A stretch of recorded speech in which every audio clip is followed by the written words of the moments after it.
Hello friends, मैं नीता भास्कर आप सभी लोगों का अपने यूट्यूब चैनल पर स्वागत करती हूँ। और आज पॉलिटिकल साइंस में यूनिट 1 डेमोक्रेसी लोकतंत्र।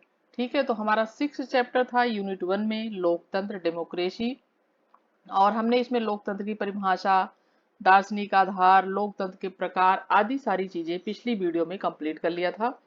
और आज हम इसमें इसी वीडियो में आगे चलेंगे और पार्ट 2 है, एक वीडियो और इसकी बनेगी।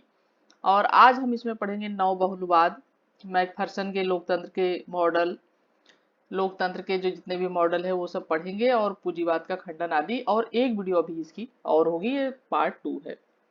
ठीक है, और वीडियो अगर पसंद आती है तो लाइक शेयर कमेंट करना बिल्कुल ना भूलिएगा। और लेक्चर वीडियो बहुत जरूरी है, नेट का एग्जाम है या आपका किसी का भी। ठीक है, तो आपके लिए बहुत इंपॉर्टेंट वीडियो है, पूरी वीडियो अवश्य देखिए। चलिए शुरू करते हैं और जो है चलते हैं अपने उस पे, वीडियो पे। तो देखिए नव बहुलवाद, आज का ही नव बहुलवाद का आधार। ठीक है, नव बहुलवाद का आधार चार्ल्स लैंडबॉम ने रखा। और नव बहुलवाद को रॉबर्ट डहल ने डिफॉर्मड पोलाकी कहा है। ठीक है, और वैसे बात की जाए तो बहुलवाद की अवधारणा बहुत पुरानी है वैसे तो, लेकिन 20वीं सदी, ठीक है, 20वीं सदी में आधुनिक उदारवादी चिंतन का एक महत्वपूर्ण अंग बन गया है, ये इंपॉर्टेंट अंग बन गया है। और सामान्य अर्थ की बात की जाए तो बहुलवाद सत्ता को एक समाज में छोटे से समूह तक सीमित करने के बदले उसे प्रसारित और विकेंद्रीकृत कर देता है। ठीक है, और आधुनिक औद्योगिक और प्रौद्योगिक काल में बहुलवादियों के अनुसार सत्ता जो है वो क्या हो गई है, वो विखंडित हो गई है। ठीक है, और इसमें प्रतियोगी, सार्वजनिक और निजी समूहों की साझेदारी भी बढ़ गई है। उच्च स्थानों पर जो आसीन लोग हैं उनके पास पूर्व की भांति अब सत्ता नहीं रह गई है। ठीक है, क्योंकि वो मुख्य रूप से क्या है, परस्पर जो विरोधी स्वार्थ थे उसके बीच मध्यस्थ की भूमिका निभाने लगे हैं। ठीक है, तो जैसा कि यह शास्त्रीय बहुलवाद का एक तरीके संशोधित रूप है। और नव बहुलवाद के, ठीक है, नव बहुलवाद के अनुसार, ठीक है, नव बहुलवाद के अनुसार जो है समाज में, ठीक है, समाज में आर्थिक संगठन ज्यादा क्या हो गए हैं, शक्तिशाली होते हैं। ठीक है, इसलिए शासन सत्ता की प्रतिस्पर्धा की बात की जाए तो आर्थिक संगठनों का अभाव अधिक होता है। ठीक है, शासन सत्ता की अगर बात की जाए तो जो आर्थिक संगठन है उनका अभाव अधिक होता है। और मैकफर्सन के लोकतंत्र के मॉडल क्या है वो देखेंगे। मैकफर्सन ने, ठीक है, मैकफर्सन ने अपनी रचना, मैकफर्सन की रचना है the life and times of liberal democracy. ठीक है, ये 1977 की रचना है और इसका मतलब उदार लोकतंत्र का जीवन और समय। ठीक है, और 4 मॉडलों का इन्होंने, मैकफर्सन ने उल्लेख किया है। ठीक है, और इनकी रचना है the life and times of liberal democracy, यानी उदार लोकतंत्र का जीवन और समय। ठीक है, संरचनात्मक मॉडल, उसके बाद है विकासात्मक मॉडल, इसमें रूसो और मिलाते हैं, इसमें लॉक और बेंथम आते हैं। साम्यावस्थावादी मॉडल, विशिष्ट वर्गवादी और बहुलवादी, और लोकतंत्र का सहभागी मॉडल। ठीक है, 4 प्रकार के मॉडलों का उल्लेख किया गया है। ठीक है, अब हम इसको थोड़ा सा हल्का सा डिटेल में पढ़ेंगे। संरचनात्मक मॉडल, इस मॉडल के अंतर्गत मैकफर्सन ने लॉक तथा बेंथम के लोकतंत्र को रखा। ठीक है, इस मॉडल के अंतर्गत इन्होंने किसको रखा, लॉक और बेंथम। ठीक है, बेंथम जैसा कि उपयोगितावादी विचारक थे और लॉक जो है वो उदारवादी विचारक हैं। ठीक है, और मैकफर्सन के अनुसार लॉक तथा बेंथम के लिए लोकतंत्र जनता को निरंकुश शासन से संरक्षित करने का एक क्या था, माध्यम था। और दूसरा आ जाता है विकासवादी मॉडल। विकासवादी मॉडल की बात की जाए तो इस मॉडल के अंतर्गत मैकफर्सन ने मिल और रूसों के लोकतंत्र को रखा। ठीक है, किसको रखा, जेम्स मिल और रूसो, क्योंकि मैकफर्सन के अनुसार इन दोनों विचारों ने व्यक्ति को नैतिक रूप में चित्रित किया है। ठीक है, और लोकतंत्र को व्यक्ति के व्यक्तित्व के विकास का एक साधन माना है। डेमोक्रेसी को डेवलपमेंट यानी व्यक्ति के व्यक्तित्व के विकास का एक साधन माना है, और इन्होंने लोकतंत्र को शासन प्रणाली के साथ जीवन शैली और मूल्यों के रूप में भी चित्रित किया है। थर्ड आ जाता है साम्यावस्थावादी मॉडल। तो मैकफर्सन ने विशिष्ट वर्गवादी तथा बहुलवादी लोकतंत्र को लोकतंत्र के साम्यावस्थावादी मॉडल में रखा, क्योंकि मैकफर्सन के अनुसार लोकतंत्र के इन दोनों रूपों में यथास्थिति या साम्यावस्था बनाए रखने का प्रयत्न किया गया है। ठीक है, चौथा आ जाता है सहभागी मॉडल। लोकतंत्र का सहभागी मॉडल, देखिए राजनीतिक जो भी क्रियाकलाप होते हैं, सहभागिता उसमें क्या है, लोकतंत्र का एक मूल तत्व है।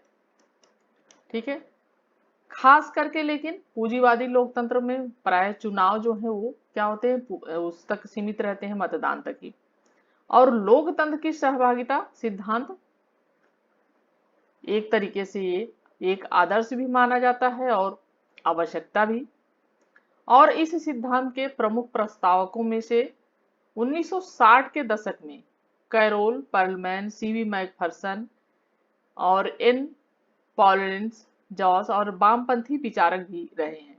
ठीक है, सहभागी लोकतंत्र की दो मुख्य विशेषताएं होती हैं। ठीक है, निर्णय लेने की प्रक्रिया इस रूप में विकेंद्रीकरण के उन निर्णयों से प्रभावित होने वाले लोगों तथा नीति निर्धारण जैसे किया जा सके, और नीति निर्धारण की में समायोजन की प्रत्यक्ष हिस्सेदारी। ठीक है, और सहभागिता के सिद्धांत के समर्थकों के अनुसार लोकतंत्र जो है वो वास्तविक अर्थ प्रत्येक व्यक्ति की क्या है, समान सहभागिता है, यानी समान रूप से सभी व्यक्ति इसमें सहभागी होते हैं। ठीक है, तो सहभागिता है, न कि ऐसा कि मात्र सरकार को अस्थायी बनाए रखने जैसा अभिजनवादी अथवा बहुलवादी जो सिद्धांत मान लेते हैं। और सच्चे लोकतंत्र की बात की जाए तो सच्चे लोकतंत्र का निर्णय जो है वो तभी हो सकता है जब नागरिक राजनीति दृष्टि से क्या हो, सक्रिय हो, क्रियाशील हो।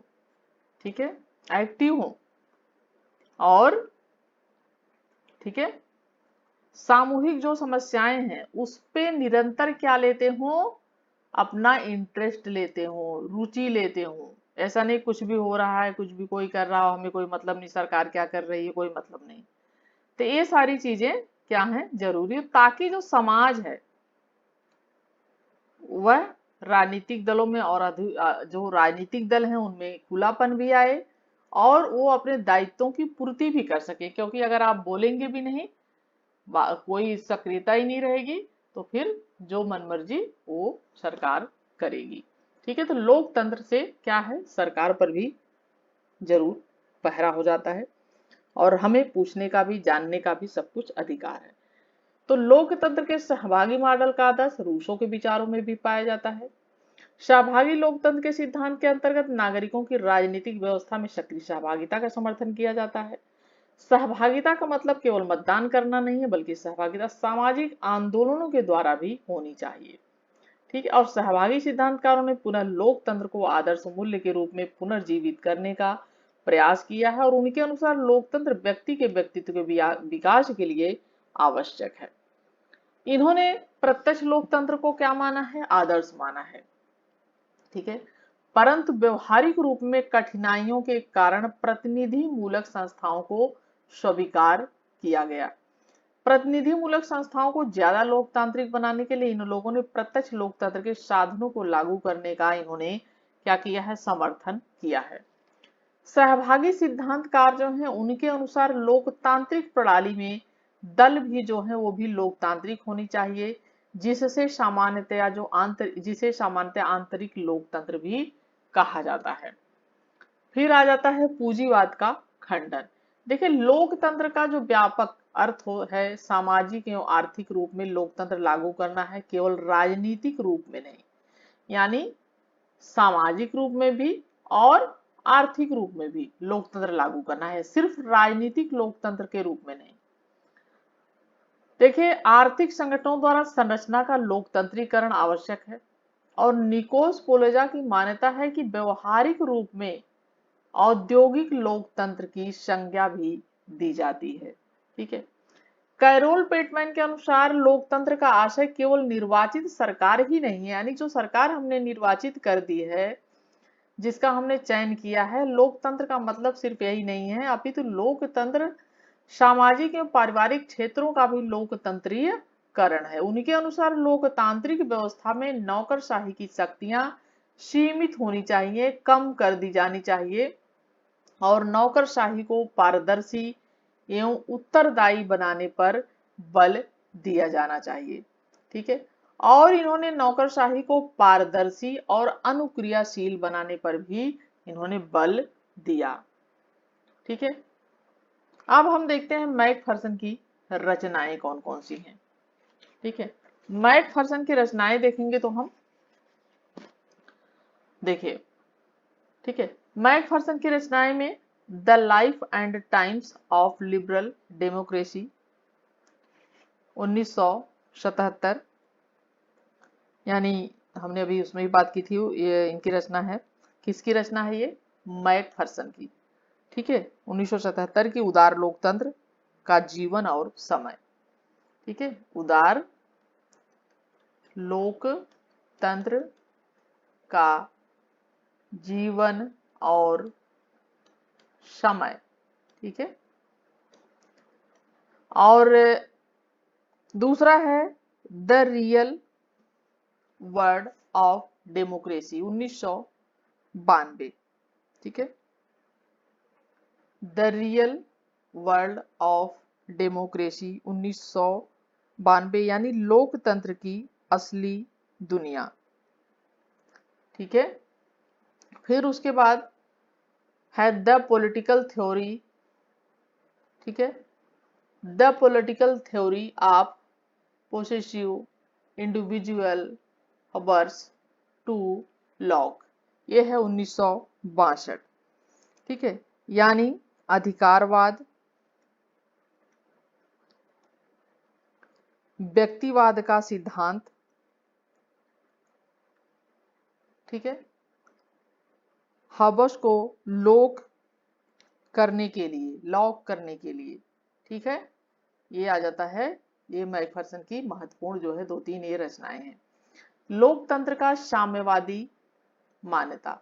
इनके अनुसार पूंजीवाद के विनाश के बाद ही सही अर्थों में लोकतंत्र आएगा, यानी जब पूंजीवाद का विनाश होगा तभी ही लोकतंत्र सच्चे अर्थों में आएगा। जब तक पूंजीवाद रहेगा, ठीक है, जो पूंजीपति वर्ग है वो रहेगा, पूंजीवाद रहेगा, तब तक लोकतंत्र सही अर्थों में नहीं आएगा। हंटिंगटन कहते हैं कि साम्यवादी तथा उदारवादी लोकतंत्र के मध्य अंतर की अपेक्षा करना व्यवस्था तथा व्यवस्था के बीच अंतर अधिक महत्वपूर्ण है और ये लोकतंत्र को मूलतः सामाजिक एवं आर्थिक लोकतंत्र के रूप में मानते हैं, ये कहा हंटिंगटन ने। लोकतंत्र का आ जाता है वैकल्पिक मॉडल। ठीक है।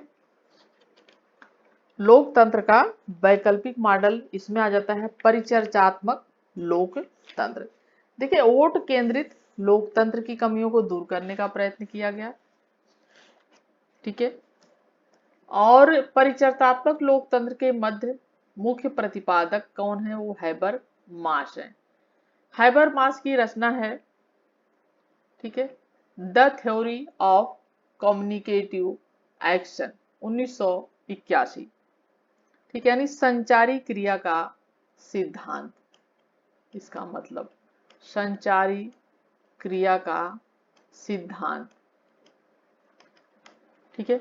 तो हैबरमास की रचना है the theory of communicative action 1981। परिचर्चात्मक लोकतंत्र का मूलाधार जेम्स मिल के विचारों में पाया जाता है। ठीक है। अतः परिचर्चात्मक सिद्धांतकार लोकतंत्र में संस्थाओं के महत्व को स्वीकार करते हैं। परिचर्चा का मतलब क्या है?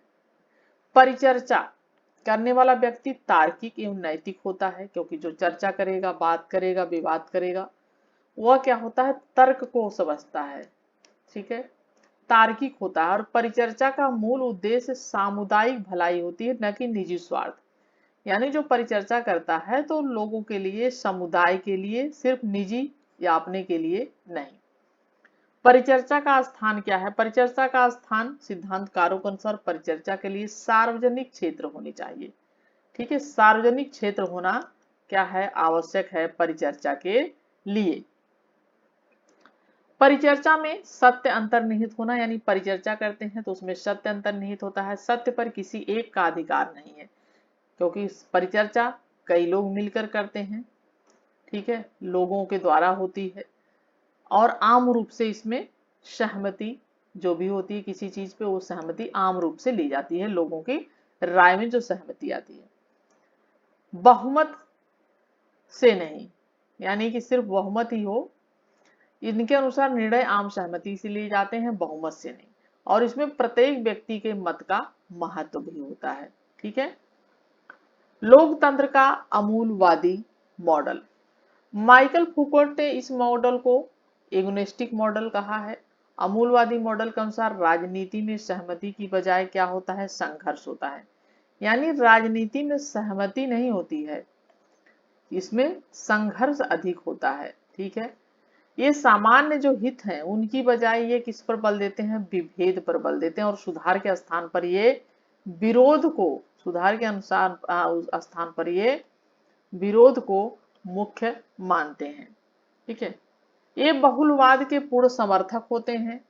फ्रांसीसी दार्शनिक, ठीक है, जेंटलमूफी ने भी इसका समर्थन किया और उनके अनुसार लोगों की सक्रिय सहभागिता लोकतंत्र का मूल यथार्थ है। और लोगों की व्यवस्था में सहभागिता का मूल कारण जो है वो नागरिकों का मूल्य है, ठीक है।